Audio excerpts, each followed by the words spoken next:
Bismillahirrahmanirrahim. Assalamualaikum warahmatullahi wabarakatuh. Masih bersama channel Pondok Ngaji. Kita akan mengikuti pengajian dari Gus Bahak langsung dari Pondok Pesantren Tebu Ireng.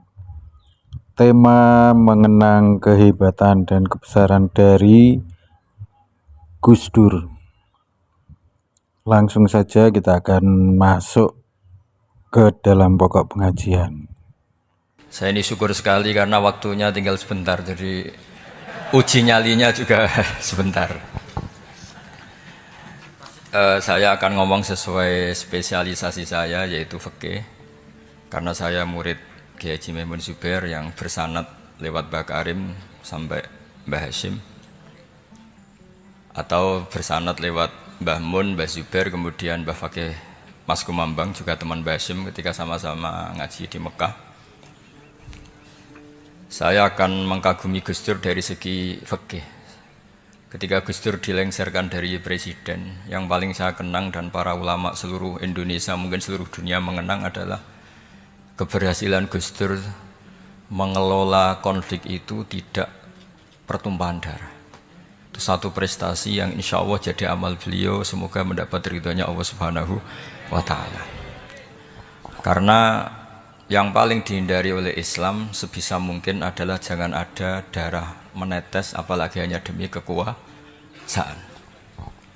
Sehingga Rasulullah SAW sampai berdamai ketika terjadi tarik ulur di Sulhul Hudaybiyah. Saat itu Suhail bin Amr memberi sekian poin yang mendikte Rasulullah, semuanya merugikan Rasulullah.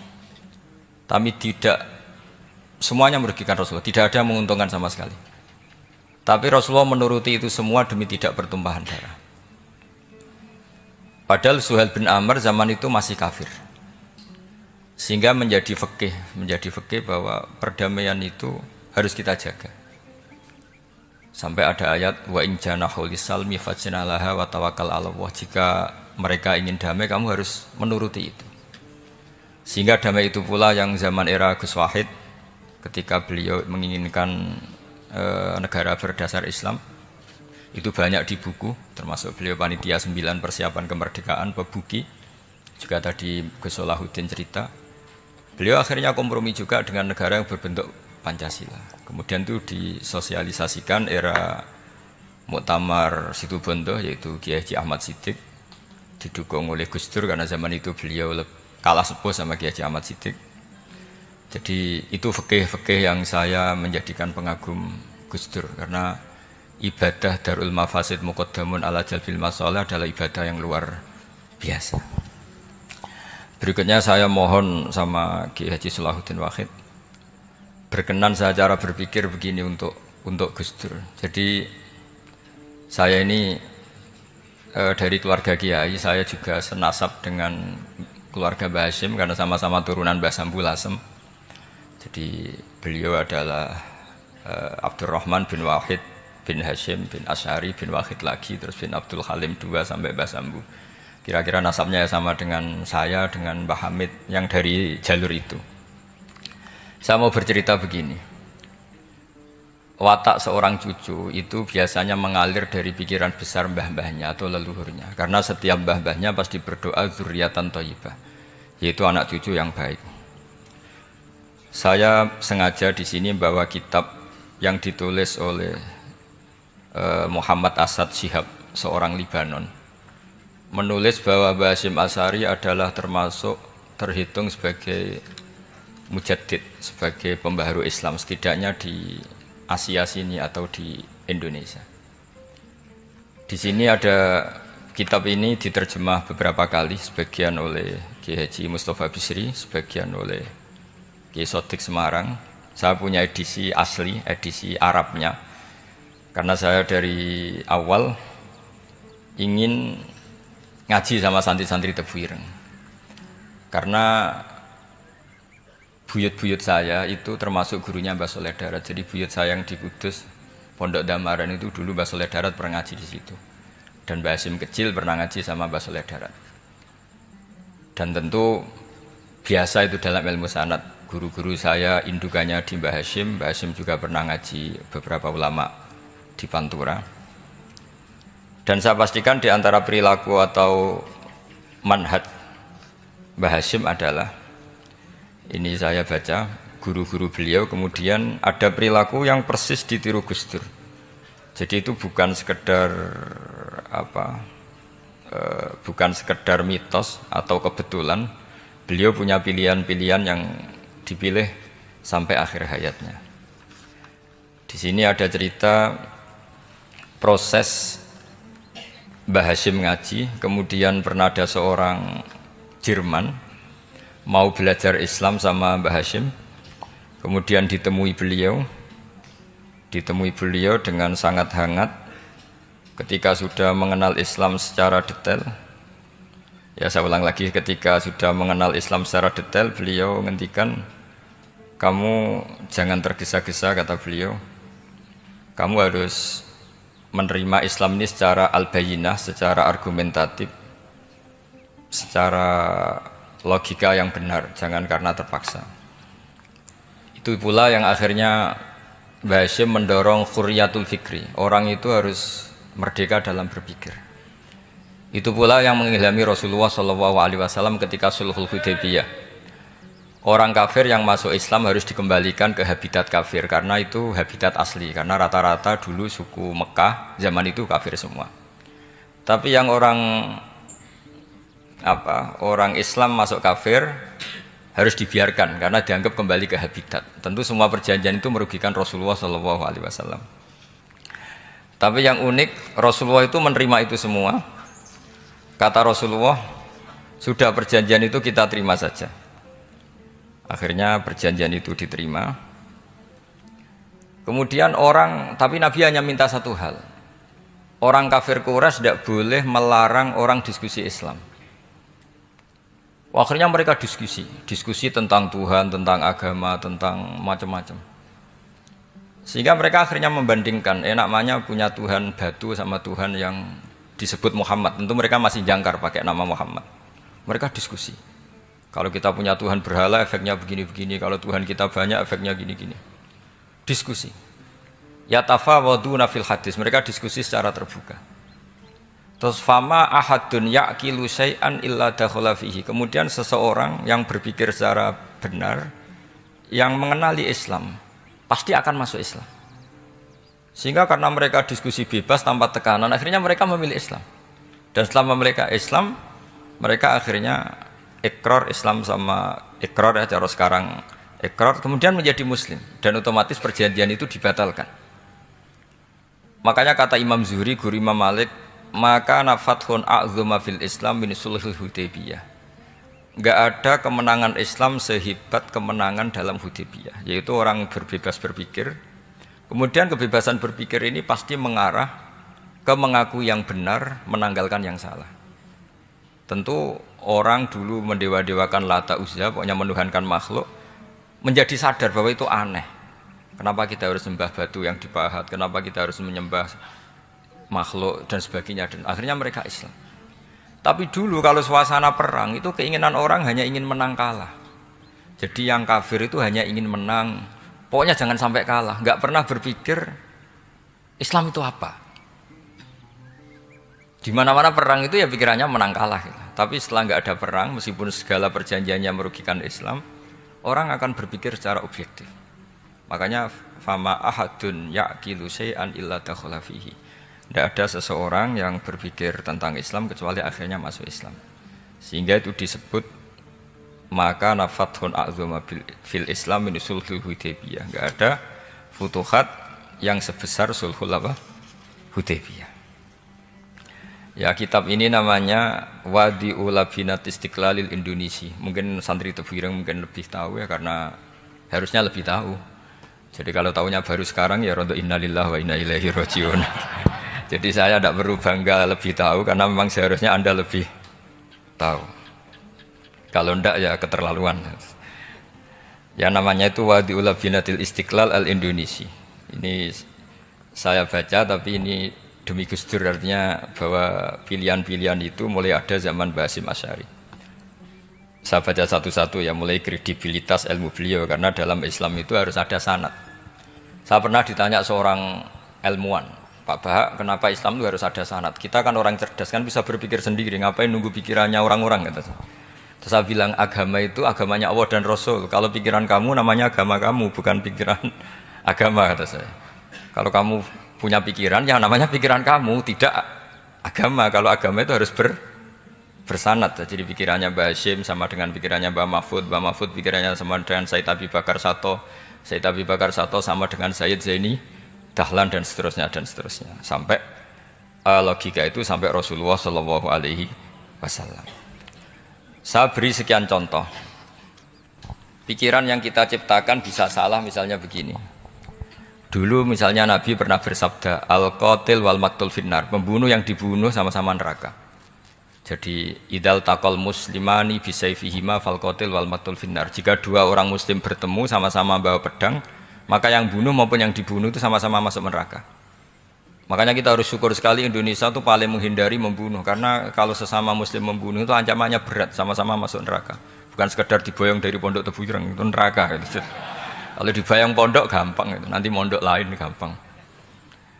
Terus logika sahabat begini, hadza al-qatil fama balul maqtul. Oke ya Rasulullah, kalau al-qatil masuk neraka namanya pembunuh, oke kita terima. Tapi fama balul maqtul, lalu dosanya yang terbunuh itu apa? Wong dia korban kok dia dibunuh. Apa jawabannya Rasulullah sallallahu alaihi wasallam? Jawabannya innahu kana harison ala qatli sahibi. Sebetulnya dia juga mentalnya pembunuh, cuma nasibnya terbunuh. Jadi seperti misalnya sampean hasut saya, itu enggak perlu disakeni. Sebenarnya sampean yang inginnya ya menggusur saya, cuma nasibnya tergusur gitu. Makanya kalau ada orang rebutan pacar kok kalah itu udah usah disakeni. Sebenarnya mentalnya dia perebut gitu. Cuma nasibnya kalah gitu loh. Jadi apa ya? Ya tadi. Ya ini penting ya, penting sekali itu. Jadi sebetulnya ketika duel itu semuanya kan mentalnya pembunuh. Maka dia nasib saja sebagai maktul, tapi mentalnya pembunuh. Karena dia mentalnya, niatnya, komitmennya pembunuh, maka dia sama-sama di neraka. Maktul itu fakta, faktanya terbunuh, tapi mentalnya pembunuh, sehingga hukumannya sebagai pembunuh. Sama kalau sampean berebut itu mentalnya ya perebut, cuma nasibnya kalah atau terebut. Itu soal nasib. Ini saya baca dulu ya guru-guru Mbah Hashim supaya clear. Selama ini yang dikenalkan beliau ngaji sama saya Mahfud, saya Khotib Minangkabau. Ini di kitab ini. Saya baca sesuai harokat yang ada di kitab ini. Nanti kalau sampai tidak cocok karena beda madhab, ya nggak apa-apa, asal pinter saja.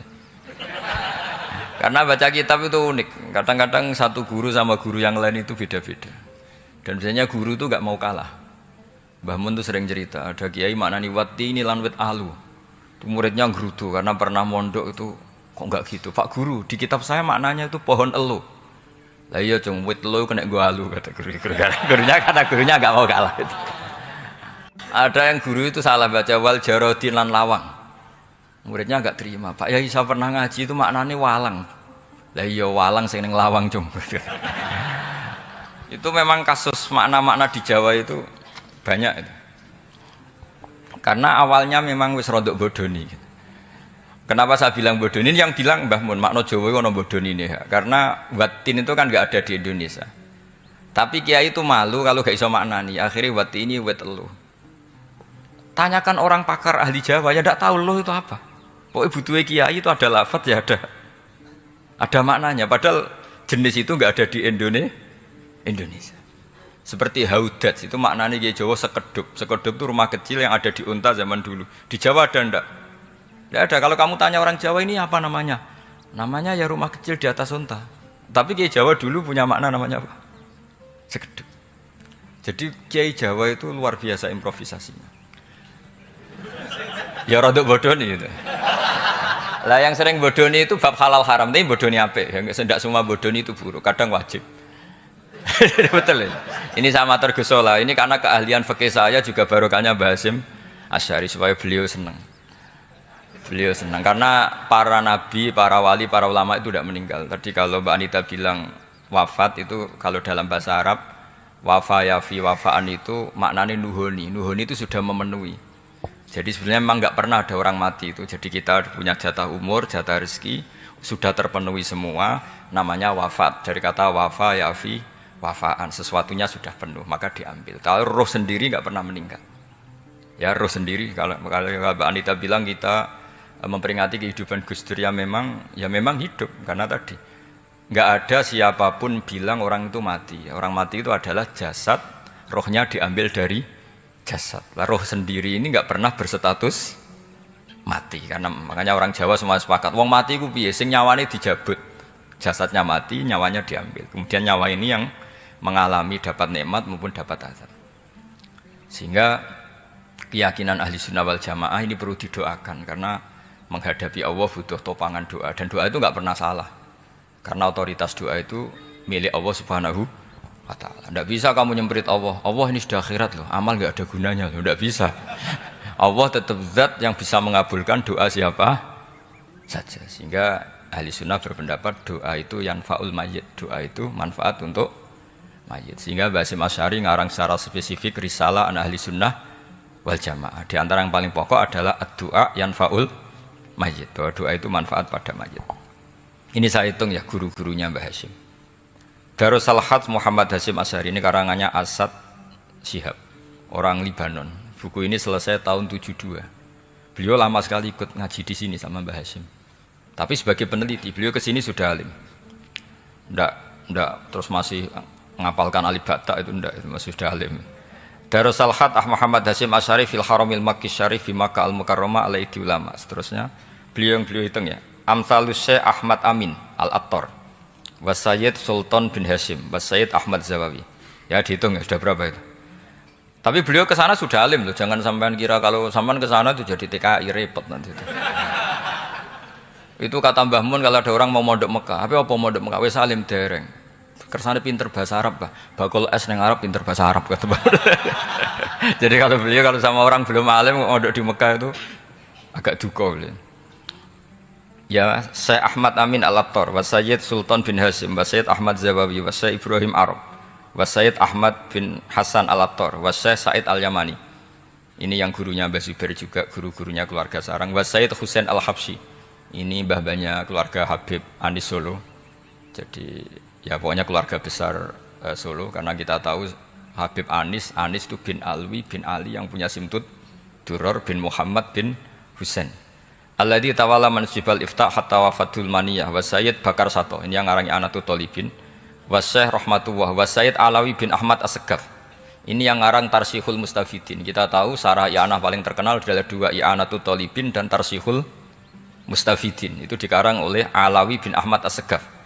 Terus wa Sayyid Abbas Al-Maliki, itu banyak Sayyid Muhammad. Karena kita tahu Sayyid Muhammad adalah Muhammad bin Alawi bin Abbas, ya, Muhammad bin Alawi bin Abbas. Itu juga gurunya Mbah Hasyim. Wa Sayyid Abdul Az-Zawawi wa Syekh Saleh Bafadl wa Syekh Sultan Hasyim Daghestani. Jadi selain guru-guru di Indonesia termasuk Mbah Mahfud Termas, Syekh Khotib Al-Minangkabu, beliau punya guru-guru itu yang saya sebut. Lalu barokahnya guru-guru itu,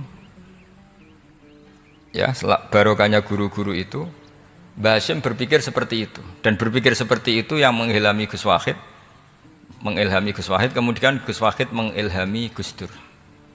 Kenapa saya cerita ini? Supaya kamu tahu bahwa pikiran-pikiran besar Gus Dur itu ada sanadnya. Jangan sampai kamu berpikir Gus Dur cerdas muka kan delok film lah, terus gue delok film kan ya repot gitu. Jadi makanya ini, karena banyak juga yang cerita Gus Dur sebagai budayawannya, sebagai demokratnya, sebagai pluralisnya. Yang cerita itu kan sudah ada, masa saya disuruh ceritain lagi? Jadi kalau sampean saya cerita itu lagi kan coro Jawa tahsilul hasil. Jadi itu tidak bidang saya. Bidang saya akan melihat Gus Dur sebagai cucu Mbah Hasyim siapa? Asy'ari. Ini saya baca ya. Ini bahasa Jerman tapi sudah diagak-agak Arabkan. Ma'al Muhandis Karel von Schmidt. Ini Mbah Hasyim. Jangan kira yang pernah berkawan ya, bersosialisasi dengan non muslim itu mulai Gus Dur, mulai Mbah Hasyim.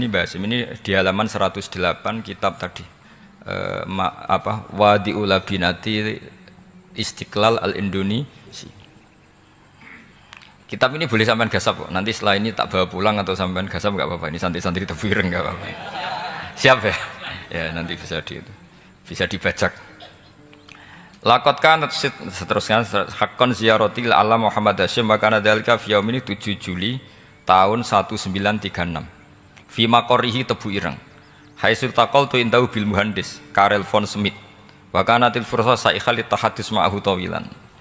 Terus setelah itu ini ceritanya muallif menangi Mbah Hasyim diskusi sama orang orientalis. Ini kata muallif wa hadhil uqdatu takunu aqidatan wa hiya uqdatul mustasyrikin fa kullu shay'in ya'ti minal ghurbiyin wal irobiyyin wa Eropa ya'tabirunahu dasisah.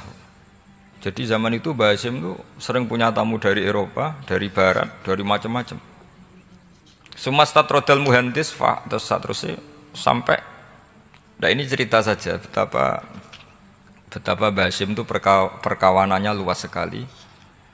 Terus ini cerita akhirnya orang ini sampai masuk Islam. Ketika masuk Islam di antara pesannya Mbah Hasyim, saya ulang lagi di antara pesannya siapa? Mbah Hasyim itu beliau bilang kamu harus dipikir-pikir lagi katanya. Itu kan satu kearifan Mbah Hasyim ini saya baca karena saya takut ditegur ini. Saya juga nunggu surat kok tidak datang-datang ini kok supaya cepat selesai. Ini bebas kalau ada surat malah kebenaran ini karena sudah mulai nyari-nyari. Ya jadi saya mohon nanti kitab ini bisa dikaji di sini. Nanti saya tinggal di sini ada cerita-cerita sampai beliau berteman orang Eropa, terus beliau macam-macam sampai terus saya teruskan. Summa arsalatku syirka ila Indonesia amni 1929 watana qala fi kasir minal mudun wa makata akhiran fi madinati Surabaya bi Jawa Syarqiyah wa min huna bada'atil hidayah wa taufiq taqudanihi ilal khairi. Hadas lautil hadis fil amil alladhi yakti fatratas tiraq. Jadi orientalis tadi ketika berteman Mbah Hasyim lama-lama tertarik oleh Islam. Ketika mulai tertarik dengan Islam wa sya'ara bil istiqra aruhi wal amni tam wa kaifa ya'budu rabbahu ibadatan haqiqiyah. Terus mulai tertarik dengan Islam, terus konsultasi sama Mbah Hasyim. Jadi tertariknya barokahnya Mbah Hasyim. Orang ini kemudian wabakiyal muhandis itu insinyur Karel von Schmidt fi Indonesia hatnan dalatil harbul alamiyah sehingga perang dunia kedua selesai wa indama qawamal Indonesiun didal hukmil al Hollande fi harbil istiqlal am wa kana muhandis fi sufil Indonesian dafahu islamuhu li syarika sak terus. Terus ini saya cerita jadi Mbah Hasyim pernah mengislamkan orang Belanda, orang Jerman. Orang apa? Orang Jerman, terus orang ini hidup di Hamburg. Sampai akhirnya beliau dakwah Islam di sana. Jadi ini ini penting ya supaya sampean tahu bahwa Tebu Ireng mulai dulu adalah komunitas internasional. Ya, Tebu Ireng mulai dulu adalah komunitas internasional. Jadi terus ketika ngadepi Indonesia yang dijajah, ini Mbah Hasyim bersama kawan-kawannya sepakat iktikaf di Multazam. Ini saya baca ya. Wa akhiran istama'a ma'a nukhbatin min haula'i talaba min zalama alaihi al-had Muhammad Hasyim ala ayata'ahadu wa yaqumu bi amalin fi lailatin lailan min laili syahri Ramadan.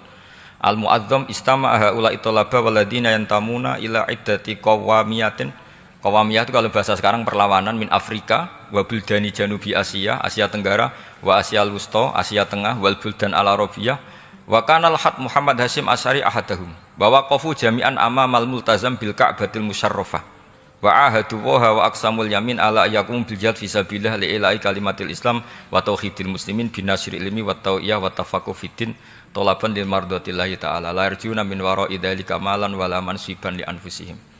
Jadi sebelum beliau pulang ke Indonesia itu komunitas Asia Tengah, Asia Dekat, Asia Jauh Semuanya dijajah karena Mesir dijajah Prancis, yang Burma dijajah ini, yang Indonesia dijajah ini, semuanya berdoa di Multazam. Intinya Mbah Hashim itu patriotik betul, patriotik betul. Tapi ya religius betul. Beliau berdoa di Multazam, beliau menyanggupi siap jihad melawan penjajah. Tapi saat itu juga berikrar kalau semua itu tidak untuk nyari pangkat. Makanya saya yakin Gus Dur adalah orang saat jabat presiden karena supaya Indonesia tidak chaos. Buktinya apa? Ketika beliau dilengserkan ya santai saja. Wong ngajine wa mal hayatud dunya illa mataul ghurur. Jadi ya santai saja itu. Ndak jadi masalah. Terus kitab ini menerangkan, ini saya baca ya. Li khidmati dual alladziina laha musta'maratun. Musta'marat itu dijajah mislu Holanda wa Inggris wa Rusia wa Pernisa wa fi hadzal amri bidzat ara ana alal muslimin wal mas'ulin khususan. Ini intinya ulama-ulama yang dari timur jauh kemudian sowan ke Mbah Hashim minta fatwa karena negara-negara mereka juga dijajah. Jadi dulu orang dari Jerman, dari mana-mana belajar Islam juga sama Mbah Hashim. Yang negara-negara Asia Timur, Asia dekat itu juga kalau konsultasi kemerdekaan juga sama siapa? Mbah Hashim. Jadi uniknya kitab ini ditulis oleh orang Libanon. Jadi orang Libanon itu saking penasarannya sama Mbah Hashim Asy'ari itu datang ke sini. Ya datang apa? Datang ke sini untuk belajar sama Mbah Hashim. Dan di antara belajar itu kemudian sampai sini ternyata tamu-tamunya Mbah Hashim dari berbagai negara. Mulai yang konsultasi cara memerdekakan negaranya karena ngalami dijajah, sampai cara belajar Islam yang benar, termasuk tadi yang Karel von Schmidt tadi yang masuk Islam karena konsultasi sama Mbah Hashim, padahal dia orang Jerman. Terus di antara kelebihannya Mbah Hashim ini juga ditiru Gus Dur, wal haju Muhammad Hashim la yajidu kharajan ayuna kisau sami' wal mukhatab bal yurahibu bidzalik. Mbah Hashim orang yang enggak tersinggung ketika pendapatnya ditentang atau digugat oleh lawan bicaranya. Beliau santai, tidak terus ya tidak berontak, ya santai aja. Enggak terus angger dibantah, oh membantah kiai kualat, enggak itu enggak ada sanadnya. Nah ini saya pastikan ya bahwa kehebatan Gus Dur itu kita enggak lepas dari barokahnya siapa? Mbah Hashim.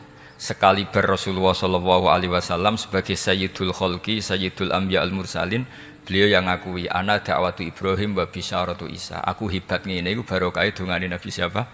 Ibrahim. Maka ini sesuatu yang saya tekuni, jadi enggak salah kalau bicarakan Gus Dur ya harus bicarakan Mbah Hashim. Sama bicarakan Nabi Muhammad SAW juga harus membicarakan Jadduhul A'la yaitu Ibrahim alaihissalam. Jadi ini kitab bisa dipakai atau digasap ya enggak apa-apa. Artinya gini, gasap itu kalau saya ada ridho jadinya gasap, kalau ridho ya jadinya boleh. Dan menjadi gasap kalau enggak dipelajari. Ya, jadi kalau enggak terus tinggo jimat itu kita Gus Bah sakti, wah ya repot makanya ini. Nah kalau dipakai itu gasap. Tapi kalau nanti didiskusikan sama teman-teman, kemudian menjadi baik, menjadi luar biasa, saya ikut ngamal. Terus saya ulang lagi, saya teruskan. Ittisolatuhu. Ittisolatu itu komoditas beliau. Lahu ittisolatun wasi'atun wa mukatabatun ma'a katsirin min zu'ama'il alam al-islami fi dzalikal ahdi. Bianhum Asy Abdul Aziz As-Sa'alibi wa Sayyid Diyauddin wa Syairozi Adwul Injil terus. Beliau punya perkawanan besar di komunitas internasional, termasuk Syekh Muhammad Abdul Karim Al-Khattabi wa Sayyid Alawi bin Thahir Al-Haddad, Mufti Sultanati Johor. Ya, beliau berkawan dekat sama muftinya kerajaan Johor, wa Muhammad Ali wa Syaukat Ali bil Hindi, wa Muhammad Ali Jana Muhammad Iqbal. Muhammad Iqbal yang terkenal di India itu, wa Sayyid Hibaduddin Asy-Syahrastani, wa Wazirul Ma'arif Al-Iraqiyah. Beliau berteman sama PM Irak. Jadi kalau Gus Dur dari Mesir belajar di Irak, ternyata dulu mbahnya teman akrabnya Perdana Menteri apa? Irak. Terus banyak waroisu Majlis Tamyiz wa Sayyid Al-Alama Muhammad bin Aqil wa Sayyid Muhammad Jadul Maula wa Sayyid Muhammad Surur saat terusnya itu. Jadi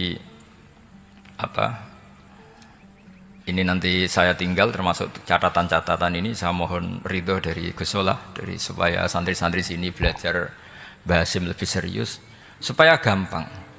Kenapa saya katakan harus seperti ini? Dulu Nabi Ibrahim itu di antara anak cucunya, itu secara lahir ada yang tidak soleh. Karena anak cucu itu punya otoritas, sehingga anak cucu ini yang menstatuskan Nabi Ibrahim. Sampai Allah sendiri yang meluruskan pengklaiman itu, yaitu ada ayat maka anak Ibrahimu Yahudiyah wala Nasranian, karena ada orang yang bernama Yahuda bin Yakub bin Ishak bin Ibrahim. Karena Yahuda punya pola tertentu dalam beragama, terus seakan-akan mbah-mbahnya paling ya begitu. Akhirnya Ibrahim pernah disetatuskan sebagai Yahudi. Sampai Allah sendiri yang ngendikan maka anak Ibrahimu Yahudiyah wala Nasrani. Sampai datang Rasulullah SAW yang memaklumatkan saya juga cucu Ibrahim orisinit. Dan saya pastikan Ibrahim itu bukan Yahudi tapi bapak tauhid. Semenjak itu Ibrahim dipulihkan namanya, bukan Yahudi tapi bapak tauhid. Yaitu diistilahkan Nabi millata abikum Ibrahim, semua tauhid adalah nginduk kepada Nabi siapa? Ibrahim. Nah saya ingin santri-santri Tebu Ireng misalnya nanti suatu saat jadi komunitas internasional, jadi orang keren komunitas internasional, itu bukan karena ingin gaya-gayanan terkenal, tapi ingin niru Mbah Hasyim bahwa itu awal dakwah Anda fil alam. Semua alam ini tentu butuh tauhid, butuh kebenaran, bukan gagah-gagahan sebagai orang populer. Terus persahabatan yang luas, misalnya Anda khusyuk terus kuper, wah ratau kancanan wong hampir jadi wali gini terus kuper. Mungkin Anda tidak akan jadi wali karena sanadnya Mbah Hasyim itu perkenalannya luas. Sementara kamu milih kuper, gak pernah berteman orang, tapi sanadnya sampai Mbah Hasyim itu membingungkan sanad itu. Wong Mbah Hasyim tidak gitu kok kamu nyanatkan begitu. Jadi kalau santri Tebu Ireng mulai sampai neng kamar, terus ngobong dupo, terus menterkenalkan diri jadi wali. Gitu. Nanti tonggo kamu ngira itu produk Mbah Hasyim karena kamu santrinya. Kan dianggap cerminan gurunya sampai Mbah Hasyim. Nah kalau ada yang teman-teman gitu harus dimaklumatkan itu sanad mungkotek. Bahwa sanad itu tidak benar. Ini kapan ini ditegur? Ini saya sudah mulai menunggu. karena ya repot ini kalau kelamaan ini nanti itu. Terus ini khazanahnya Mbah Hasyim. Khazanah itu ya perpustakaan kalau sekarang. Maktabatuhu. Tu'addu maktabatul khat Muhammad Hasyim Asy'ari min aghnal maktabat likhtiwaiha ala anfasil kutub. Jadi ini kadang harokatnya ya beda dengan bacaan saya, sama nanut bacaan saya saja.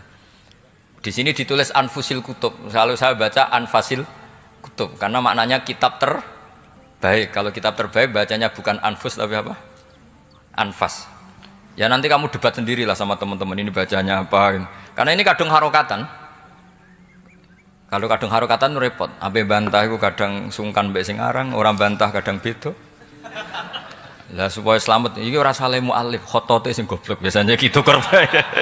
Biasanya gitu kalau untuk menyelamatkan kiai itu, wah ini yang ngetik yang salah. Padahal kadang kiai ini barang ya rodok salah tapi ya sembol. Daripada suudzon sama kiai kan mendingan sama pengurus. Ya gitu ya sepakat ya. Jadi ya sudah terus. Ya saya baca. Tu'addu maktabatul khat Muhammad Hasyim Asy'ari min aghnal maktabat likhtiwaiha ala anfasil kutub al-ilmiyah al-islamiyah. Jadi kalau tadi yang diceritakan para kawan-kawan Gus Dur suka baca. Itu Mbah Hasyim itu kitabnya banyak sekali dan semuanya kitab terbaik. Min matbu'atin baik yang dicetak wa makhtutatin baik yang masih tulisan tangan. Athariyatin qadimah baik kitab-kitab yang sudah hampir punah karena saking lamanya. Wa tadummu hadil maktabah jullal kutub al muallafah wal lughat al arabiyyah wal indonesia wal jawiyah wal malaysia wa ba'dal lughat al ajnabiyyah al ukhra. Jadi zaman Mbah Hasyim itu perpustakaannya sudah ada bahasa Indonesia, bahasa Jawa, bahasa Malaysia, bahasa Inggris. Itu yang nulis orang Libanon. Sampai santrinya Mbah Hasyim tidak tahu innalillahi wa inna ilaihi rajiun. Maka ini yang kepertobatan ya saya kasih. Jadi ini saya biasa guyon, kesoalnya ini guyon sama santri, saya tidak midatoni kiai, jadi ini guyon sama santri. Teng zaman fitnah niki kula suwun nggih. Jadi ada satu peristiwa nggih. Di mana sebetulnya secara basariah, ini eling-eling nggih. Sebetulnya secara basariah sahabat-sahabat yang unggulan itu juga secara basariah sering menganggap kebijakan Nabi itu tidak masuk akal. Misalnya dulu Nabi dalam keadaan masih miskin, kemudian harus perang melawan pasukan Romawi yang terlatih. Itu ada isu bahwa pasukan Romawi sudah sampai perbatasan Syam, perbatasan Syria terus ini ingin menyerang apa? Islam.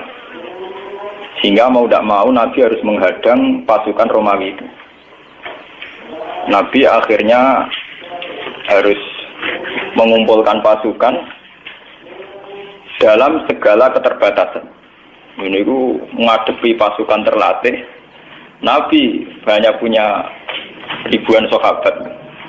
Sebagian riwayat mengatakan sekitar 3.000 pasukannya Nabi berbanding puluhan ribu pasukan Romawi yang terlatih, berbekal lengkap, bersenjata lengkap. Sementara Nabi itu pengaruhnya ning sahabat-sahabat sing wis kere ora terlatih gak rohan. Cara kaya pulau perang terus ngandal ruke untuk pak sekere gak rohan. Itu kan repot kan. Mau tuh iman, modelnya mana mau iman. Islam senengannya modal apa? Iman. Repot kere modal iman, payah. Lah kesulitan itu dari segi perbekalan sulit, dari segi waktu musim panas, dari segi air nggak punya air karena padang pasir. Nah buat ini mungkin sampai sakit tiba. Walhasil secara basariah mimba dimaka dayazihu qulubu fariqim minhu. Banyak para sahabat yang cara berpikir itu janggal, melenceng. Nabi tak ben-beno tambah suwe tambah gak rasional. Tapi melencengnya sahabat ini, kejanggalan ini tidak menjadikan mereka berkeputusan tidak ikut perang. Yang perlu sampai catat. Apapun janggalnya tetap daerah apa? Perang. Dan kejanggalan itu akhirnya berlangsung. Proses tidak masuk akal itu berlangsung. Misalnya sing diunta sitok, nggih, sing diunta sitok secara berjamaah, sing wong songo ra diunta wis unta sitok lah, sing penting bukan sama sekali. Unta sitok digo gentinan wong napa? Wong songo, wong 10. Bahkan saking ngerinya itu satu kurma diisap orang 2. Kadang diisap sampai 10 sahabat gentenan. Yang penting ada asupan gizi, ada asupan nutrisi. Oh, sentak ngadepi pasukan yang berlatih, bersenjata, berbekal. Ayat ini itu zaman kulo teng sarang riyen masih kelas sanawi. Kulo ini pun paham kalian ayat ini.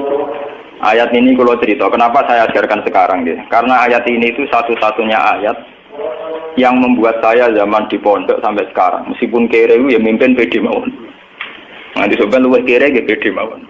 Bayang zaman Nabi bayang saking kere niku kurma sitok diisep orang 2 sampai 10. Saya kisah kere-kere niku keru tak piring mujung dintekno. Artinya tidak parah-parah amat itu, tidak parah-parah. Tak kere-kere ning Mustofa iki jenenge Pak sepeda motor sitok ditumpai wong sih. Nah ini yang perlu jadi catatan sejarah.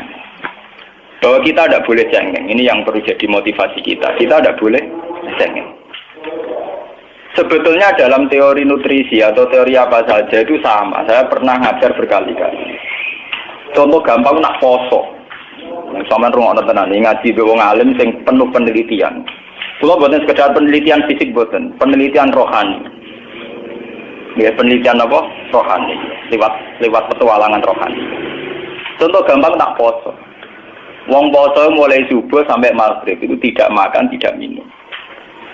Itu sampean nanti pas buka itu pakai satu kurma saja dengan seteguk air. Yeah.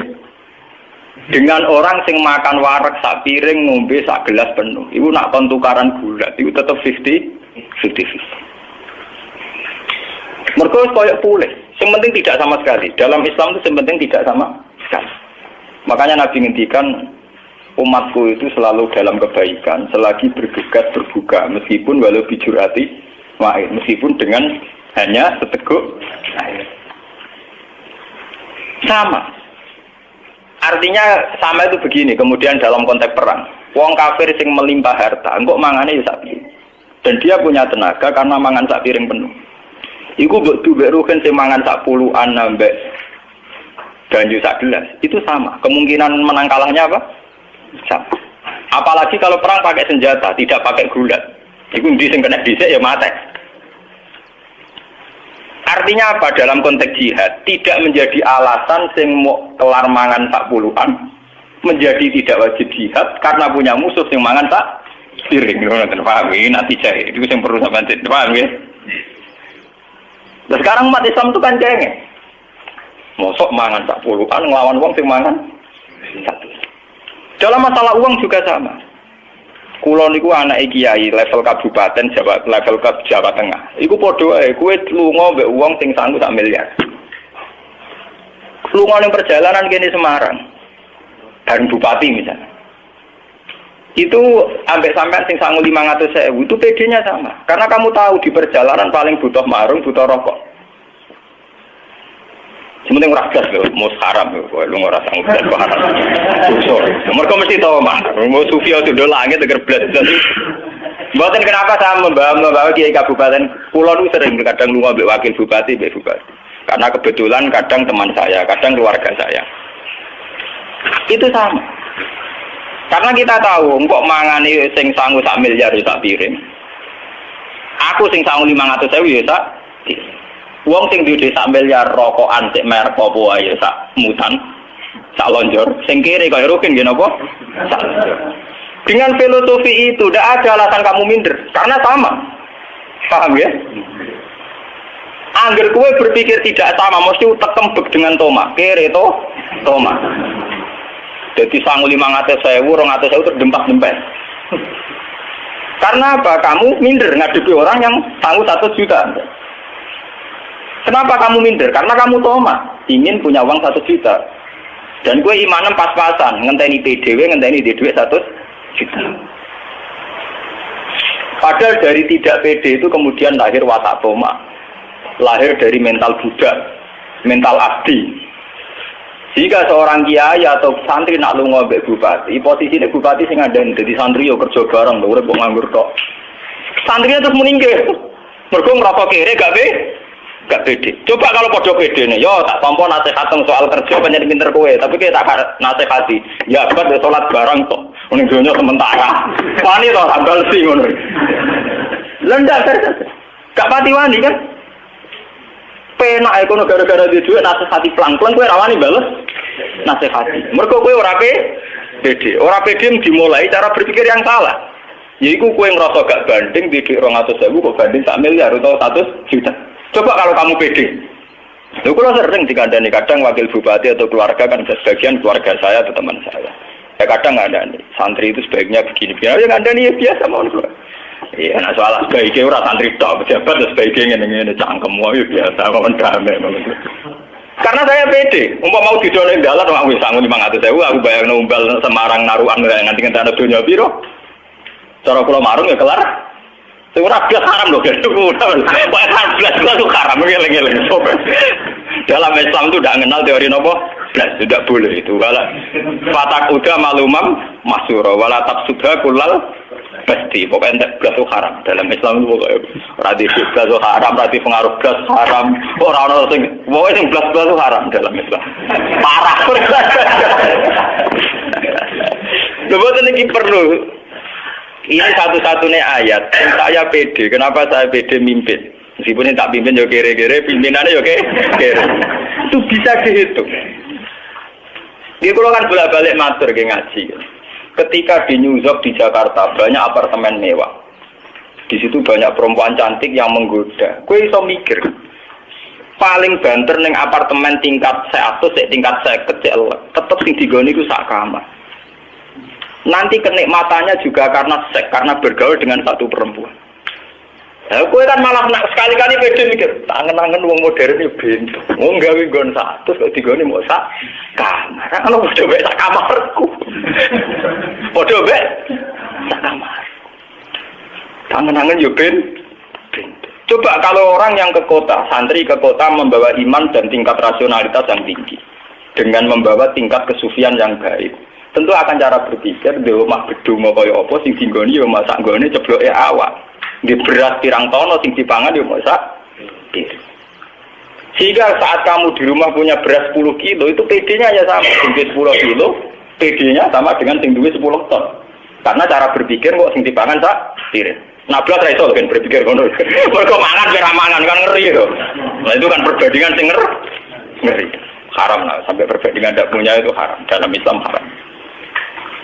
Sehingga orang-orang sufi dulu kalau mengajarkan sufi, sama lihat di Ihya di Hikam, cara mengajarkan cara syariat kan ngoten.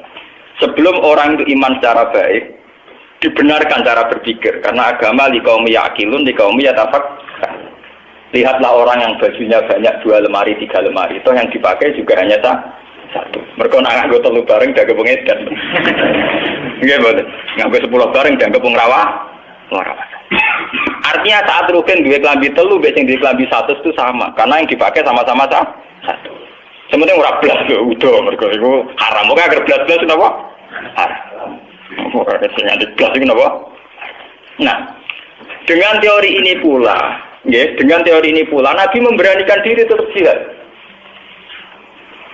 Karena itu tadi, pasukan orang kafir yang makan kenyang dengan sahabat yang makan 1 kurma, itu andekan perang, itu kemungkinannya juga 50-50 di singkan esek ya mati. Asal gak blas. Contoh wong poso lah. Kue poso mulai esok sampai maghrib, ngombe sak gelas sampai gedang goreng sitok, itu tenaga pulih. Kira-kira jotosan mbek sing mangan sak piring ya sama. Tapi nak blas tuh lemes tuh. Paham ya? Blas itu tidak boleh. Banyak blas itu apa? Tidak boleh. Dalam Islam blas tidak boleh. Sama. Kue lunga mbek bupati sing sangu 1 juta. Kue ratamu blas entar. Wah, sing kerno ya seruntusan tenan. Tapi nak enggak blas. Misalnya sangu 200.000 atau 100.000 itu sudah cukup ngimbangi. Karena kita bisa ngukur lunga sedina mangan sak piring, rokok sak plat itu masih cukup. Mau didono ning dalan mulai ya masih cukup. Ini penting kalau aturakan karena metode dulu para nabi itu begitu. Yang penting ada sedikit dari zadun minat dunya untuk ilal akhir. Ada sedikit saja, ada sedikit kesempatan, ada sedikit perangkat untuk menuju ilal. Ini penting kalau aturakan karena sekarang orang cara menghitung itu salah. Banyak sekarang itu kiai atau tokoh atau siapa saja cara menghitung itu salah. Yaitu dimulai dari keangkuhan. Yaitu tadi misalnya, wah ini mau di mobil terus di pekerjaan tetap, ono berjuang ya ayam.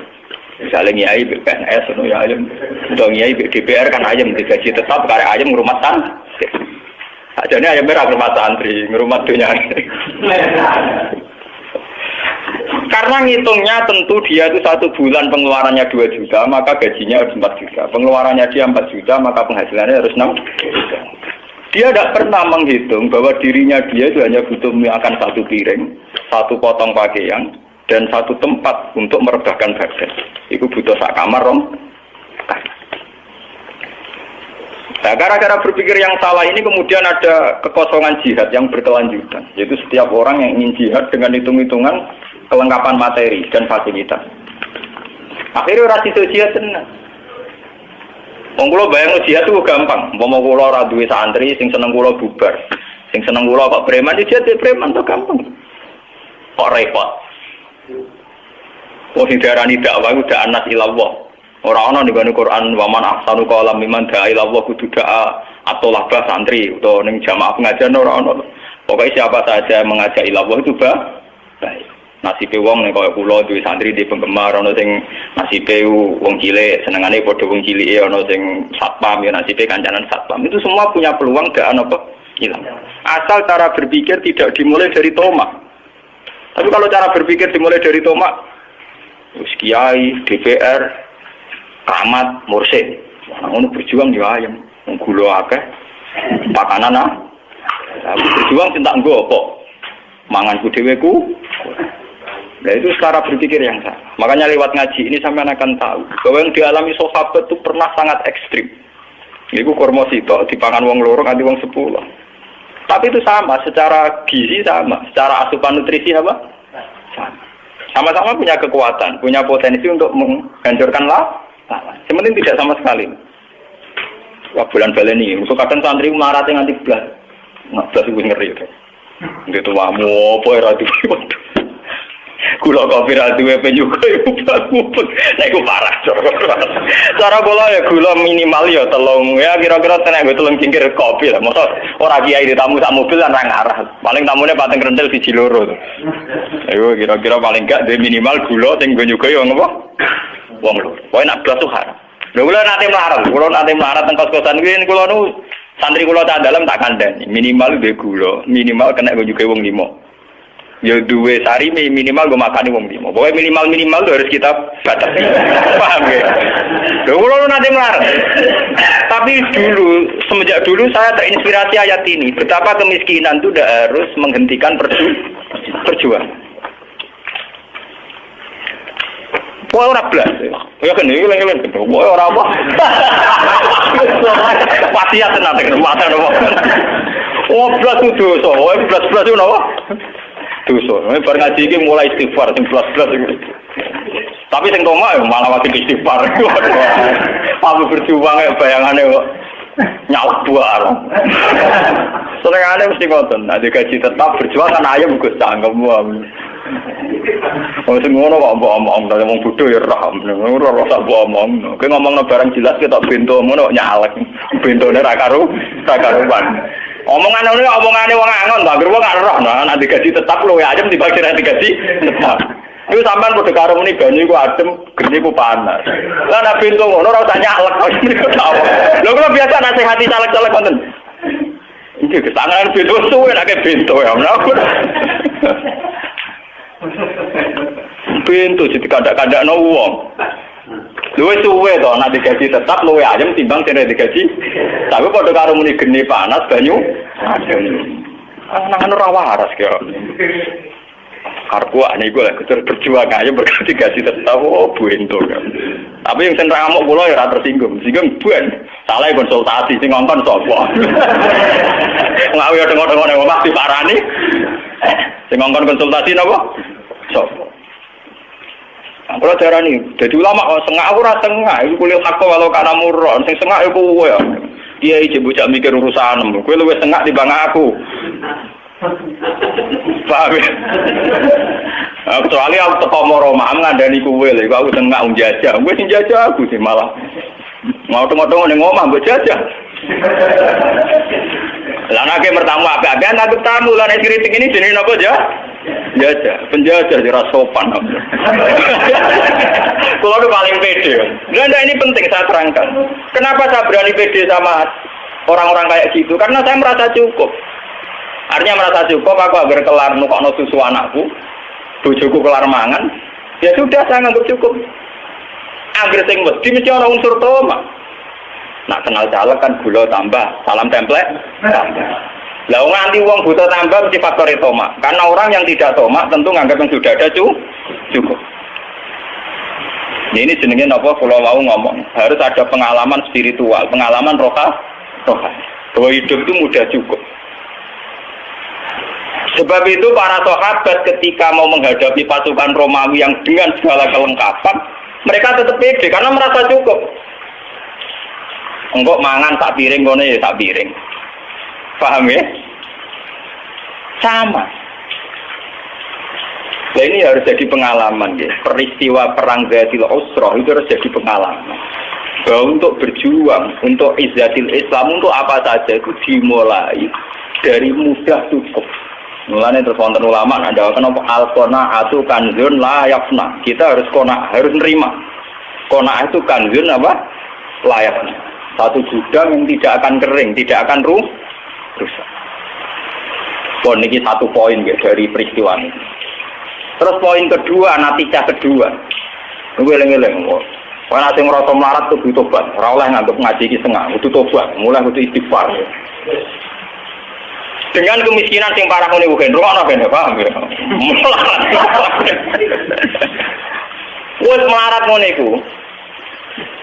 Sayyidina Utsman dengan segala kekayaannya itu menyumbang 10.000 dirham. Cara saat ini hampir 100 jutaan. Sama 300 onta. Ini saya takdir jumlah ini. Ya, tulis halaman ben 10.000 dirham ya. Sama 300 onta. Ya, dan 50 kuda. Mungkin atau fotokopi. Niki kula tulis mbek tulisan tangan sing takbir niki. Tapi mungkin di fotokopi enten apa-apa. Niki kula terangno ben tobat, rukun bareng bentuk tobat. Tobat kabeh kok ini. Terus wajah Abu Bakar bikul limali. Abu Bakar semua hartanya disumbangkan. Wa arba'atu alafi dirhamin, sekitar 4.000 dirham.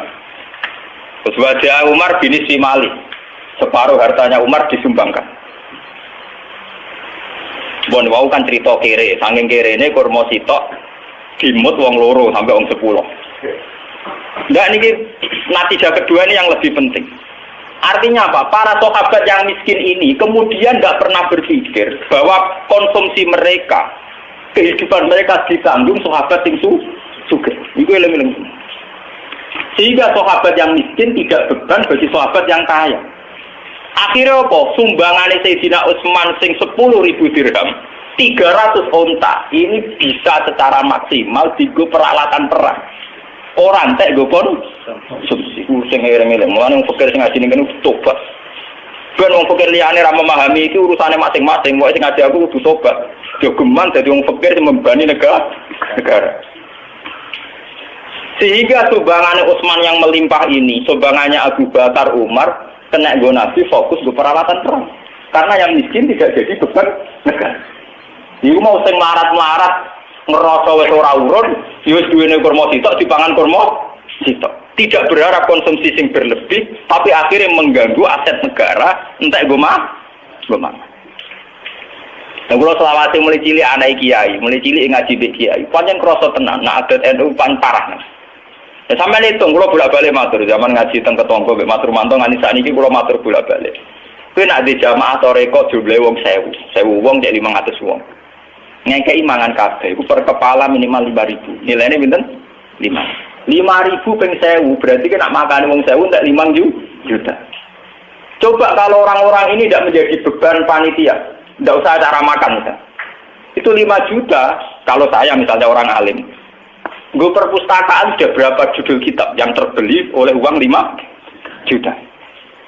Tafsir Munir regane piro, Ibnu Katsir mu piro, Ihya mu piro. Lu kira-kira 5 juta untuk judul, saya judul begitu.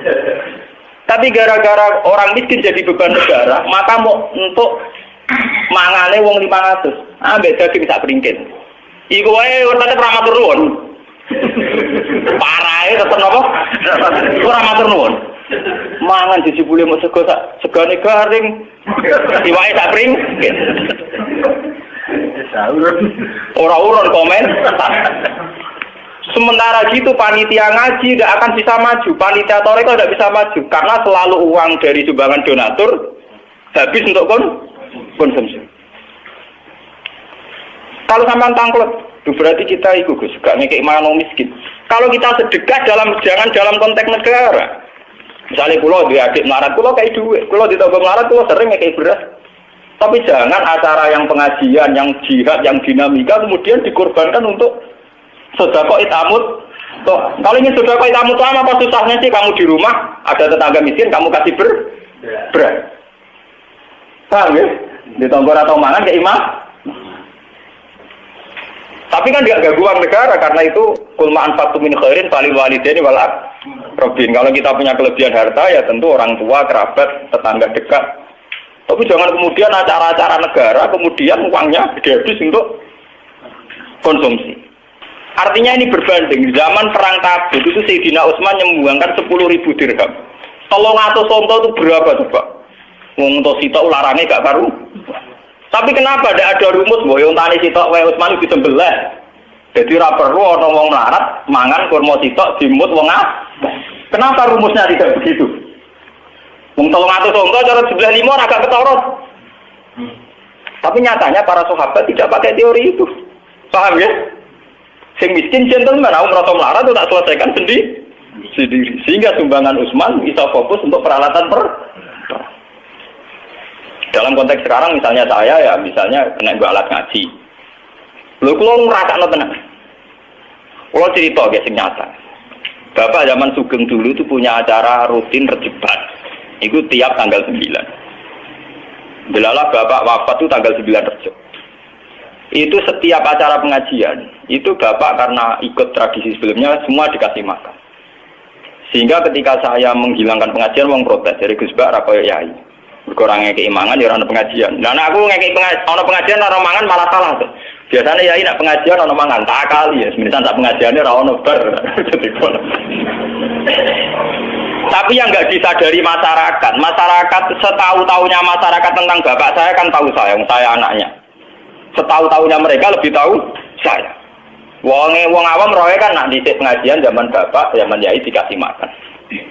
Kan setahu saya. Artinya tahu saya itu bapak sering dapat informasi ada orang tidak kuat, wis dikai mangan gak dipangan. Mergo napa? Ngerasa gak layak. Sudah gitu misalnya menyediakan 400 yang datang 200, 600, sing 200 gremeng ora keduman. Sebetulnya kiai kan juga dapat masukan-masukan dari kekecewaan para hadir. Padahal di balik itu nganakno mangan wong 1000 kangelane kiai ini entek ngamen. Wis ino ning ngarepe para donatur, ino ning ngarepe para penyum. Misalnya Bapak dulu punya donatur, kalau orang nyumbang langsung 2 ton atau 2 kintal, ada yang nyumbang langsung 1 juta. Itu kan tetap habis kan? Sudah habis gak dimatur nunggu? Coba kalau sumbangan 2 juta itu kemudian misalnya dibuat perpustakaan. Utawa 2 error puskesmas. Oh, tiap ana wong loro iki kurangi duit iki berapa maslahatnya lebih besar. Mohon kita kudu tobat, dimulai dari kita sendiri. Diri kita napa? Sendiri. Kula nggih tak ilmu nih, Mas. Di sarang itu tiap tanggal 15 atau 16 itu ada khalnya bajuber. Karena ada kiai dulu kan tiap tamu dikai mangan. Sekarang sarang juga gitu, tiap tamu dikai mangan. Tapi sing anak buah kula, sing santri sarang sing anak buah kula tak kandhani. Saler biasanya ada sowan kula riyen. Piro bukan capiro to? Yang itu ngentakno beras wis tak anggap ngentakno beras. Tapi kok beras. Woe per kepala nak mangane tak 7.000 ya bayar, anggap aja marung model baru. Haram gitu kotok-kotok. Saya mengajari mereka begitu. Saya juga begitu, misalnya aku anak buah sakijang ya, nimbang berat atau berapa pintal, sebenarnya yang sesuai kira-kira aku gak gasam. Saya begitu bukan karena saya lomo atau buatan, saya belajar dari peristiwa ini. Dulu ketika Nabi, kenapa umat Islam kuat? Karena tidak ada dalam sejarah orang miskin jadi beban negara. Orang miskin tidak jadi beban negara. Soal secara personal memang iya. Secara personal artinya begini loh ya. Ya selalu nakama dain fikun kulmaan faktu min khairin falil waliden wal aqrabi. Kalau kita sedang kaya, tentu kita sedekah sama tetangga, sama sanak saudara yang kurang. Tapi sedekah ini jangan dalam konteks saat pengajian, saat jihad. Kalau ingin sedekah ya di rumah, ada tonggo ram melarat. Ya kalau cerita-cerita Sayyidina Umar, ada rondo melarat, ada Umar diteri gandum, bahkan dibawa sendiri. Ya sudah. Tapi tidak ada dalam sejarah Umar rapat terbuka jihad terus bahkan ngekei mangan melarat tidak. Ini penting harus jadi pelajaran bahwa dalam dinamika negara itu keputusan harus tunggal, yaitu izatil Islam nama Muslim. Soal sedekah tetap itamu to'am yang keimangan tetap, tapi apa susahnya? Diberi konteks yang lebih modern. Nah, misalnya sama takut, tapi saat ini kan kata setiap mursyid ya, pengajian tembuti-buti orang mangan itu. Dia kan masih bisa dielmoni, itu tadi dielmoni. Misalnya pulau teko sak rombongan yang soleh dari ber yang sarang, kan sakit menyumbang beras atau uang yang senilai itu. Biar kita tidak gasap uang negara. Anggapnya marung, bayarnya model ngono. Yang penting kan kita tidak makan uang negara. Efek dari makan uang negara itu tadi, sampean bayangkan. Uang 5 juta yang untuk konsumsi orang 1000, itu andaikan dibuat perpustakaan, kalau kita lembaga pendidikan, itu berapa judul kitab yang terbeli dari uang 5 juta. Kulon pun 2 tahun terakhir ini, halnya Bapak tidak ada pengajian. Kulo ini ya wonten tiyang nyumbang wong sugih bahan nyumbang. Terus kulo didik 1 juta, berarti kulo sumbangno go khole ya. Tak omongin ngene. Maksudnya piye? Nak nyumbang biasa go mangan rata tompo mergo sebenarnya ya ora ono pengajian ya ora ono acara mangan teman-teman. Dia terserah jenengan. Peran. Niku tuku-tukokno kitab. Kulo tambahi 1 juta niku cukup tak nggo tuku sarai muslim. Regane 1 juta rupiah. Ya wis tak tambahi tak tukokno kitab. Gara-gara yang punya saya, artinya duwe aku ora rogen. Iso maca, iso tak sebar ilmune. Paham? Artinya akan lebih manfaat. Bu ini tersinggung Allah. Aku suwe nak ngomong ora wedi tersinggung. Aku gak potongan kiai sing wedi dihujat, wedi salah paham. Lha kula ngaji teng Bojonegoro teng putih-putih kok panitia mesti sitok. Acara ngaji Gus. Pokoke syaratnya sitok. Aku teko kudu langsung ngaji. Ora oleh ana acara mangan, haram. Tapi ini gugus mungkin disalah wong akeh, sebab kiai ini ra dikei mangan. Nah, aku darani kiai kelaparan disalah wong akeh. Doa. Kowe teko mbok keimangan ora wong Ethiopia tapi teko kelapa. Aku ora potongan wong Somalia to. Ora potongan wong Ethiopia. Coba kalau kita berpikir objektif, saat kita datang dihormat makan kemungkinannya dua, terlalu dihormati atau terlalu dianggap kelapa. Tapi cara berpikir kamu kan selalu kamu asumsikan tuh dianggap dihormati kan. Ajane mbok pasif piye kan gak jelas. Aku sama bener. Lho kowe langsung ngekek mangan aku kemungkinane loro. Siji dianggap hormat, nomor loro dianggap ora kelar marung utawa wong itu pi. Akhirnya kayak melaku. Kalau ngaji teng Bojonegoro teng mriki teko tetap ngaji. Masyarakat harus dilatih. Kalau konteksnya ngaji, fokusnya ya ngaji. Kalau fokusnya jihad perang ya peralatan sehingga mereka melatih diri menyelesaikan masalahnya sendiri. Bahkan hanya dengan satu kurma. Satu kurma diisep itu sudah cukup untuk derek Nabi perang 1 hari 2 hari. Lah aku bayangno nih, umpama kula melarat derek Nabi. Misalnya perang sampai 10 hari. Itu orang yang bawa satu sok kurma. Itu sudah cukup untuk 5 hari. Itu banyak sahabat yang ngakali begitu, mensiasati gitu. Gawa kurma niku sak napa cara kuwi sak gegem. Disai piyambak. Wong Arab Pak Jubahan. Dadi yo kena entuk produk akeh kan. Niku cukup derekno Nabi perang sampai 10 hari, termasuk zaman perang Khandaq. Niki kula critakno tenan. Sampai wong munafik tuh komentarnya. Inna woha la ghaniyun an hadza. Wah, mosok sedekah mau kurma tak gegemang. Inna woha la ghaniyun an hadza. Pangeran ra butuh itu. Tapi bagi negara sangat berarti karena orang miskin ini tidak menjadi beban negara. Kalau orang kaya ini 1.000, berapa uang negara yang dikeluarkan untuk orang? 1.000. Dan itu sampai ono ayat alladzina yalmizuna almuttawiina minal mu'minina bis shadaqat walladzina la yajiduna illa judahum fasqaruna minhum sakhirallahu minhum. Alladzina yalmizuna almuttawiina minal mu'minina bis shadaqat. Orang-orang munafik itu orang-orang yang melecehkan orang mukmin. Hanya orang-orang mukmin ini cara sedekah saking sedikit. Jangan salah paham loh, sedekah harus kepada kiai sama orang lain, pada diri sendiri. Artinya mereka bawa komosak gergamu di gua wae dhewe, itu penting enggak menjadi beban negara ini. Enggak diminta kiainya, enggak, ya dipakai sendiri. Tapi karena dia membawa sendiri, Kanjeng Nabi enggak perlu ngalokasikan dana untuk makannya orang. Orang perlu membentuk panitia konsumsi. Cukup pengajian itu, panitia konsumsi sing nyambut kiai wae ndi. Gue sibuk ini, kita pengajian buat kiai ini sudah langit alime, panitia pencatat ngaji ini, sampai pencatat tuh piring hilang, itu gue sibuk ini, piring pecah, jadi ngaji kok rapatnya orang kok terakhir, iya nanti jaya dewi kiai rawat, mesti rapat terakhir, gelas pecah piro, piring pecah, dia utang pokok sembako piro. Langgo dibagian wong elite badi birobar. Ada lewatane wong. Gua iki ngwasi mbok pedes mbok ora alam. Mulane kula tawakal to alam wong. Wis aku mati selamat. Menang dadi ulama jujur. Penting aku mati selamat. Aku ora kepengin disanjung-sanjung, penting aku mati ketemu pangeran apa? Selamat. Dan saya yakin lebih selamat dengan teori ini dibanding teori ini wong-wong. Aku ainul yakin, hakul yakin. Oh, sentak yakin ya, bro. Mantap selamat dengan keyakinan ini. Loh, saya pertama punya adat ini yang saya hadapi ibu saya.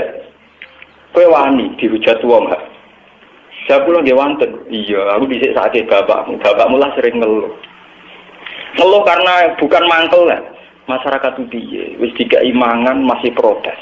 Sementara sini sendiri nggak anak mangan mesti diparingi ino, mesti ino.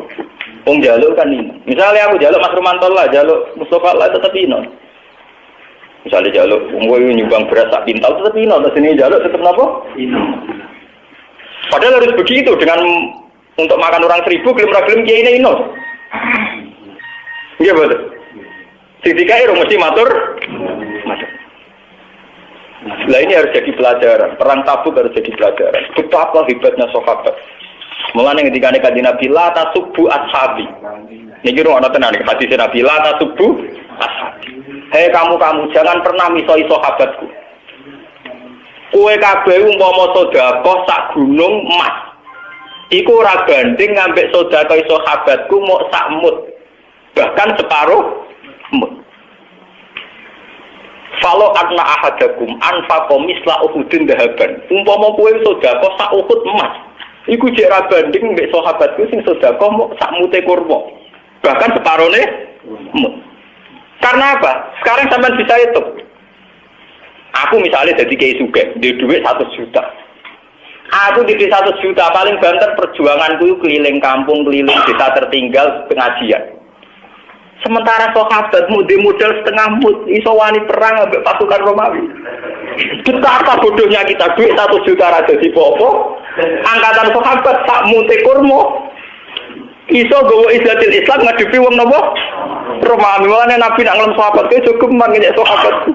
Sedekah sak gunung emas iki unggul sedekahe sahabatku sak muga sak mute sahabat kena go ngadepi musuh kowe di 100 juta paling pengajian yo basa-basi sampai cerita wong sing nekani pengajian kok mlebu swarga bar mulai bar mangan mulai bar besok pengajian meneh mengko lha wa kolal jangan pun buge mulai. Ya memang ini baik, tapi kamu harus jujur. Itu tidak banding dengan mute sahabat sing sak mutrongmut wis iso nggo ngadepi perang.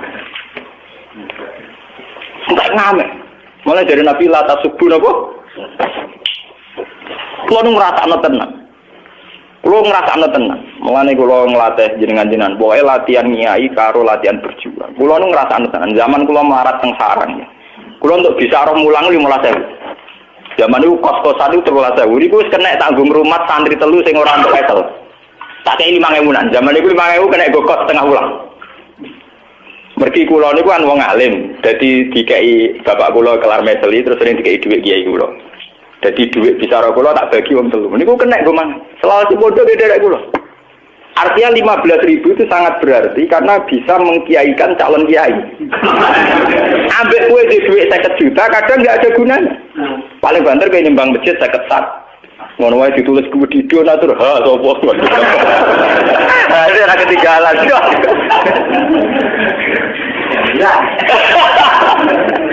Artinya ya betapa uang ya, atau materi di tangan orang alim itu betapa maslahatnya.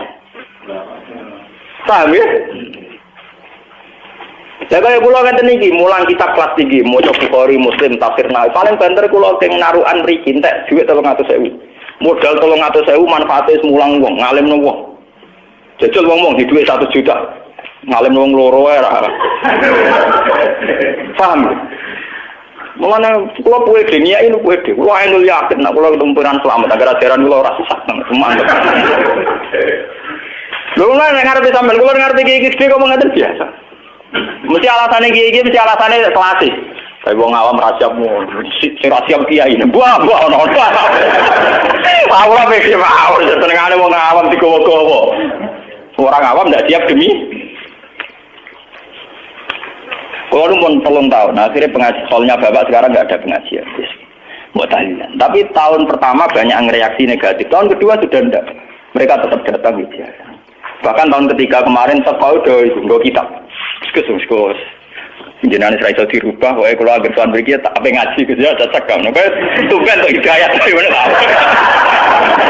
nah aku beda itu kan gitu hidayah. Aku wong alim, mestinya kita anut aku, coba aku bodek anut. Ini omongan sing bener tuh. Di satu sisi kedarane aku wong alim, artinya pantas dinut. Di sisi yang lain karepem aku sing anut kowe. Maksudem ku piye? Nek darane wong alim yo kowe siapa anut? Apa kowe darane aku bodoh wae dadi kira wajib anut? Kedarane bodoh ora dosa gede ya. Masyarakat kita ini kan lucu ya. Di satu sisi kiai diletakkan di posisi tertinggi udah ke wong alim ulama. Di sisi yang lain ketika nerapno teori keulamaan diprotes dari kiai ra umum. Lu sing waras sing kiai ini tak masyarakat. Mau aku lo tak omongi terus terang, gak ngono kowe jare-darani Gus Bak iku ngalim. Saiki kan nerapno kengaliman ku mbok pro. Lah nek kadung padha-padha wae protes ya darane aku bodoh wae dadi kira wajib anu. Gampang dong. Menengah ya dadi ngono. Aku anut tegas ya wis nak anut ngene iki gelem yo ngene iki ya. Enggak, ini penting saya sampaikan karena kita ini punya masalah krisis betul. Betapa krisis energi ini dimulai karena yang kaya jadi beban negara, yang miskin ya jadi beban negara. Tekan wis sugih lho jadi beban apa? Negara. Wis sugih wis jadi beban apa? Negara. Yang miskin juga jadi beban negara. Cobalah kita berlatih dari peristiwa ini. Kan sakit tuh, misalnya sampean mondok ning pondok kepengen ngaji mbek kiai. Tak pikir beras 10 kilo mbek ngombe sak gelas kan ya cukup sama. Cuma biaya tinggi karena kamu punya selera, kan seleranya orang kaya. Ngopi ya kebutuhan, rokok kebutuhan, marung kebutuhan, tak saiki yo pacaran apa kebutuhan. Kowe hitung kabeh pancen bangkrut negara ya apa. Nah ini jadi pelajaran betul ya. Betapa kita jangan naik. Ya jangan apa? Naik. Wis dadi wong melarat tuh sing apik, melarat sing sopan. Ngono ngatul kula, iki wonten takdir, paham ya?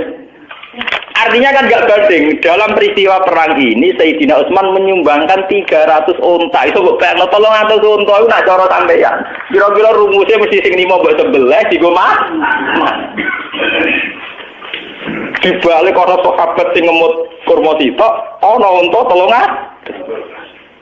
Tapi karena yang miskin nggak menjadi beban negara, maka ini semua bisa dienggo peralatan perang, nggo kecukupan perang. Ya sama seperti itu. Kulo ngrasakno tenan. Kulo saiki dadi tokoh ngrasakno tenan. Kulo nu sering mucal teng sarang ngoten standar mas saya kan dikai disuguhi dihormati. Mbak niku ngeten tok mau sudah mirip.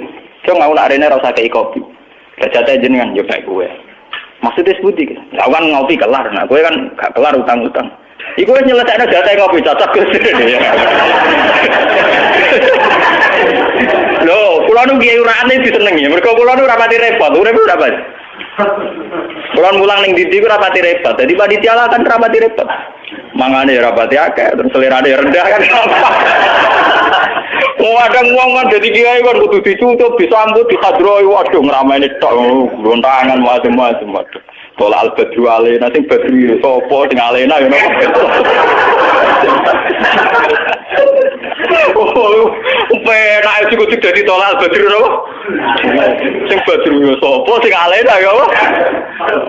Sak rohku badru Kanjeng Nabi alena sahabatan. Iki sak rohku. Mbok nek ana ajaran anyar. Oh, tadi kritik, enggak apa-apa. Lu ngaji jujur betul. Artinya apa?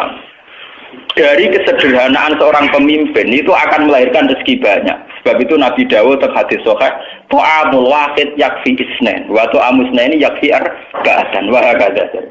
Kalau seorang tokoh itu gelem ngirit, itu ta'amul wahid yakfi isnain. Lho nggih to, misalnya kados kula. Kula niku gaji saya kerja itu hanya berapa? Aku untuk risiko salam template hanya berapa? Gara-gara selera aku rendah, mangan sak kadare. Apa-apa sak kadare. Iso nyukupi candal. Tapi nek kene dhewe ragus. Kali salam template receh wae kepingine di mobil Mercy. Salam template pas-pasan gaji pas-pasan ning PEN TV yo parah. Bola omahe keramik sing larang. Kok nyukupi candal, ndekne dhewe jegrages kan yo ora barbar. Itu ora ta'amul wahid yakfi isnen, tapi ta'amul wahid yastahiku alfan. Dijate wong sitok ngentekno wong wong. Mestinya pemimpin tuh jate wong sitok sumrambah ning wong akeh. Ora kok jate wong akeh dintekno wong sitok. Kan bisa juga loh. Coba sampean kalau jadi kula ngritik awak kula piyambak. Kalau seorang sudah disebut kiai kados kula lah, kula dianggap ngalim, dianggap syekh. Wah niku nak nuruti. Minimal wong nyugai kula niku jeruk minimal 10. Mosok kiai disuguhi sitok. Mergane ya ngerti sing di omah nang kok sing ditekno mesti sitok, tapi tetap 10. Engko anggur misalnya sak piring. Coba kalau kiainya ada ragus, artinya ya standar saja makan satu. Kelebihannya bisa dipakai orang lain. Nggih betul. Tapi nak kiai ini dewi dojan kan repot. Tingkat to. Mboten iki cerita. Apa? Kecuali kiai ini rugi kelar tuku. Wajib digawe mulai. Artinya terus sing di omah monggo kagak ana jenengan. Oh itu mustasna kan mustasna. Artinya yang didhawuhkan Nabi itu realistis. So'amul wahid yakin apa? Isna. Itu harus kita terapkan, dilatih, dimulai dari diri kita napa? Sedih. Lha kula niku sering jajal nggih. Kula niku kan sak kere-kerene kula niku biasa sangu 50.000. Misale lunga teng daerah 3 kilo, 5 kilo kula sangu minimal 50.000. Lunga umbal, kula sering lunga umbal. 50.000 kangge kula uang yang tidak berarti. Mergo kula niku sak kere-kere kula anggap 50.000 sithik. Tapi bagi mereka sangat berarti. Sale ketemu mak-mak sing marat sing rondo tak kei 5.000 bisa umbal. Kadang umbali kurang kula tambahi 5.000. Kula nu nate guys. Ada seorang janda tak kei 5.000. Lu gang sedina matur kula. Gus matur nuwun. Andai kan sehari itu ndak jenengan kasih, itu saya ndak makan hari. Padahal saya hanya ngasih uang pinten? 5. Coba kalau saya sendiri seleranya tinggi. Kepen sarungan Samarinda, Jamir Rolex. Kok nganti nyapaati 5.000 duit dhewe kurang. Lho kecuali sampeyan harus beli geder. Anak Subhan misalnya bersama kiai jadi kiai tunggal. Ya artinya tapi orang arah kita orang potongan. Maksudnya orang potongan. Mungkin juga butuh nekat kok. Nekat rapati sufi akhir-akhir. Tidak betapa teorinya Nabi dulu tuh amul wahid ya apa? Wahakada dan seterusnya kata Nabi. Dan itu yang dilakukan Nabi dalam keseharian beliau. Beliau itu orang nggak kaya, tapi beliau kalau makan cukup nggak banyak. Sehingga fadulu to'amihi, sisa makanan beliau untuk sahabat. Ini ku ahli suffah. Mulanya dari Abu Hurairah, kunna nalzamu Rasulullah bifaduli to'amihi. Aku ini bisa mondok ning Kanjeng Nabi, mergo manganku cukup sangka luyane dari Nabi. Sale Nabi dikei sak sampil wedhus, sampai Nabi makan sak kadare kemudian diberikan sinten Abu Hurairah. Bayangno munggah Nabi dhewe entek. Abu Hurairah gak kedu. Ini jenis amul wahid yakfi. Dan harus kita latih. Loh. Dia apa meneh jo kira kulkas, malah ngomong medhit. Mergo pakanan luwih sih. Wah, gano matekno wong. Mau era kulkas malah menyemeh wong medhit. Sing wis bakat medhit iku dhisik kepeksa barang ape mambu dikene wong. Saiki ra kulkas barang mambu rati itu. Wah, iku mempertegas kebakilan. Ora kulkas sing medhit tambah medhit. Mergo dhisik medhit lan kira-kira ape mambu dikene tonggo. Lah saiki ora ana mambu. Lalu kula lu ambek kulkas mbek teknologi wis rada mikir. Kula sering ditakoki bojo kula Gus mboten tempat kulkas. Sok nek wis sugahe kenemenen, nek urung ojo. Karena kadang kesulitan gitu. Ibu kula nu gak ada kulkas. Angger ndak kok anak kula gitu ibu kula. Apa-apa kan jagal, maksud sak bis bak ra kelar tuku napa? Kae ora potongan kiri kok rugi tak ya ora. Itu tak ilmu ni tenan menjadi kula nu. Ya sampean amen. Sampean nek niate candal terutama candal. Duwe kulkas iku ora persiapan makanan setiap saat hormat tamu ya lah. Tapi ada niate ben barang luweh di kulkas, naudzubillah min. Paham? Tak ada di ngono, dalam tak ada di. Kan usul Gus mbok tumbas kulkas. Kan yo ora potongan ra kelar kok ben koyo aku. Nek koyo rugen ra duwe kan jelas, rumusnya jelas. Rumusnya jelas. Mergo mesti perhitungane cawe wedok, nggih. Ben ana barang bambu atau rantai misalnya mangan jeruk separuh rantai. Didakok napa? Nah ana kulkasan gelem ra gelem to nggo liwat cacile itu ngilu jeruk. Nah, berhubung orang kulkas kan didelik. Ono tak ilmu nih, mulane kalau tadi saya ngaji ini lewat penelitian ilmiah dan pengalaman spiritual. Jadi orang asal ngomong, belum tak pikir. Dan saya bertanggung jawab di depan Tuhan. Kalau kapan-kapan tuh kulkas, tapi syarat ini. Jadi mun kalau suka nih, iki duit jatah. Bahwa setiap saat tuh kulkas tak masalah. Yang penting niat temen. Jadi setiap saat nak cara berpikir Anda sudah benar tuh. Gak usah pamit aku. Urusan dunia kok pamit ulama, nerape nanti. Ulama juga bakat kulkas, wah, macam uang. Tidak artinya kalau pas ulama perhitungannya sejauh mana itu menopang sedekah atau menopang kegigiran. Karena tugas ulama adalah bagaimana menyemai orang menuju baik, meninggalkan yang jelek. Kalau perangkat kulkas masih dianggap menuju kebakilan, ya harus dilawan. Tapi kalau itu untuk istidad liduyu, artinya persiapan setiap saat ada tamu di sahur, nggih monggo. Saiki yo ngrayangi dhewe. Paham. Lha mboten ngaji fair. Mboten munafik lho. Niku agak potongan munafik lho.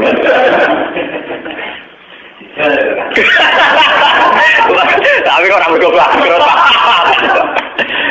Mun ngene iki kula waca, ngene iki mengke kula waca sing itu tadi yang kemiskinan parah. Tadi kula waca dalam peristiwa ini pula Sayyidina Utsman mendermakan 10.000 dirham. Memberikan 300 unta wa khamsina farusan. Tapi ewa semono ana 300 unta ana 50 jaran tidak terbersit, kemudian yang miskin ingin mengambil itu.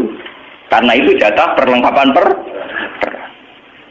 Bono kula niku krasa tenan, jognya ini krasa tenan.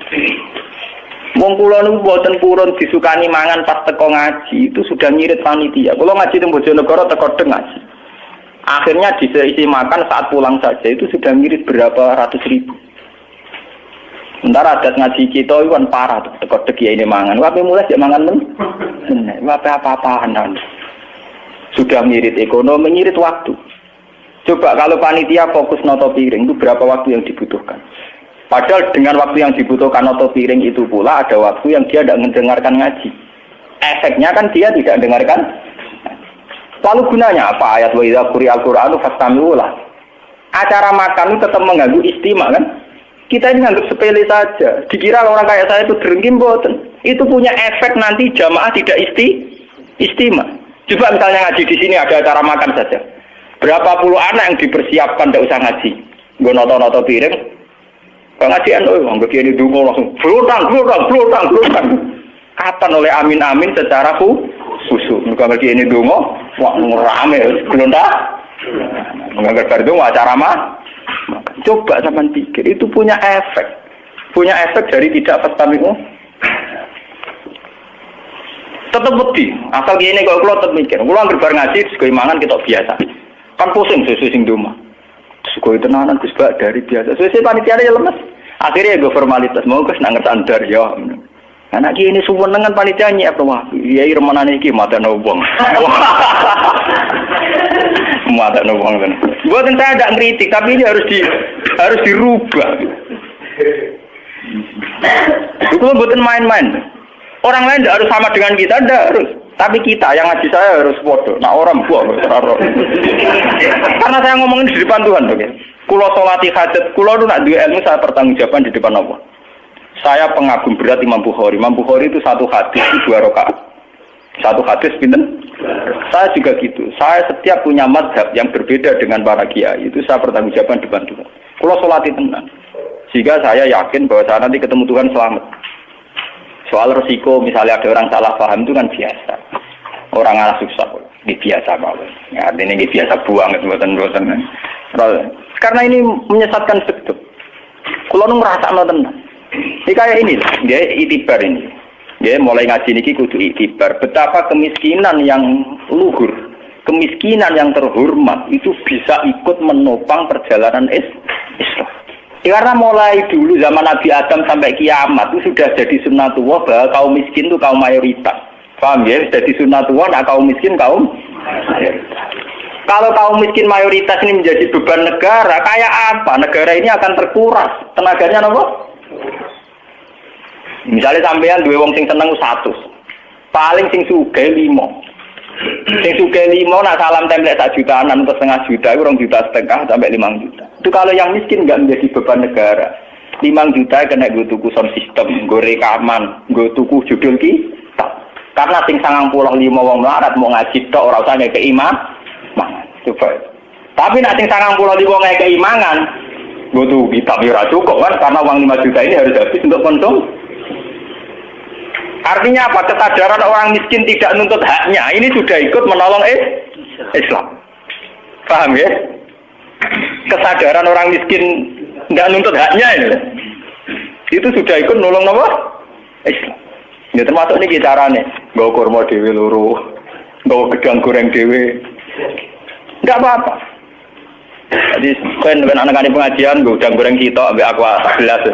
Dia ini ngomong lepuk dia mangan udang goreng damai. Tidak apa-apa. Kita harus memulai dari diri kita apa? Kita harus mengikuti jejak para sahabat. Jadi kayak apa susahnya zaman sahabat? Itu uang dari Sayyidina Utsman, Abu Bakar, Umar itu dialokasikan untuk perlengkapan perang. Karena yang miskin ini menyelesaikan masalahnya sendiri. Dan itu menjadi perang bersejarah, jadi perang Tabuk. Itu kayak apa? Kalau kita bisa melakukan itu, nama kayak apa? Padahal sekarang kondisinya ada perang, lebih gampang kan? Lebih apa?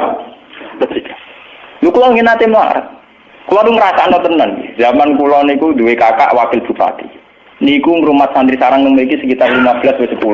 Niku kan nak kulo dadi wangsul kan nilai mobil.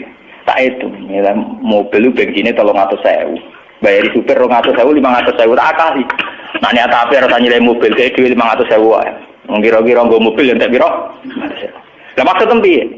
500.000 tak go mangkani santriku cukup setengah tahun. Aku numpak mobil mau enakku awakku tok. Artinya sebetulnya bisa ulama ijtihad sedikit saja. Akhirnya ya sering begitu.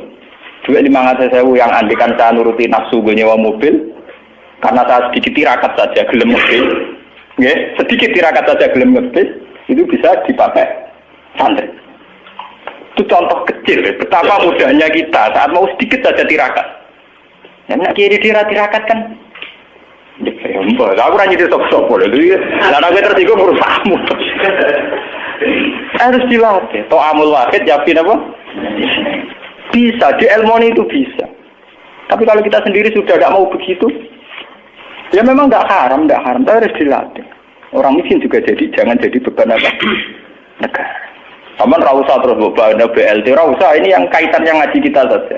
Orang gue malah ngeritik BLT, orang hubungan ini urusan cerita. Saya tuh ngalami ini, guru saya juga ngalami ini, bapak saya juga ngalami ini. Beliau-beliau sebenarnya ngeluh dengan tradisi yang salah ini. Karena mereka tahu potensi andekan tidak dipergunakan untuk konsum. Kalau nyuwun lah yang ngaji kalau ingin sedekah itu di rumah saja.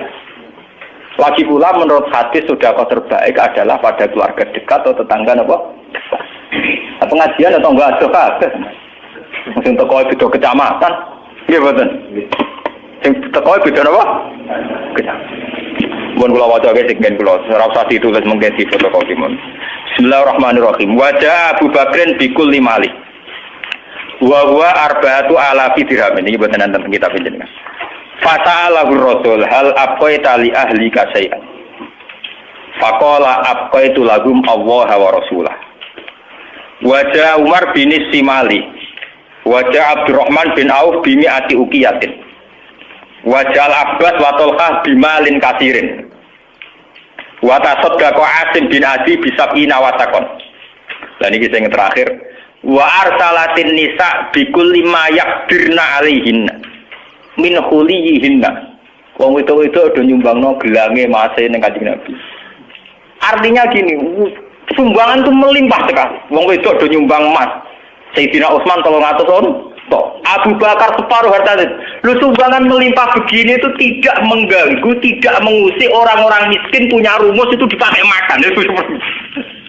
Akhirnya uang-uang yang melimpah ini fokus ke perlengkapan perang. Demikian telah kita ikuti bersama pengajian untuk hari ini. Semoga berkah bagi kita semua. Amin. Amin. Ya Rabbal Alamin. Dan sampai jumpa di pengajian Kusbah selanjutnya. Wassalamualaikum warahmatullahi wabarakatuh.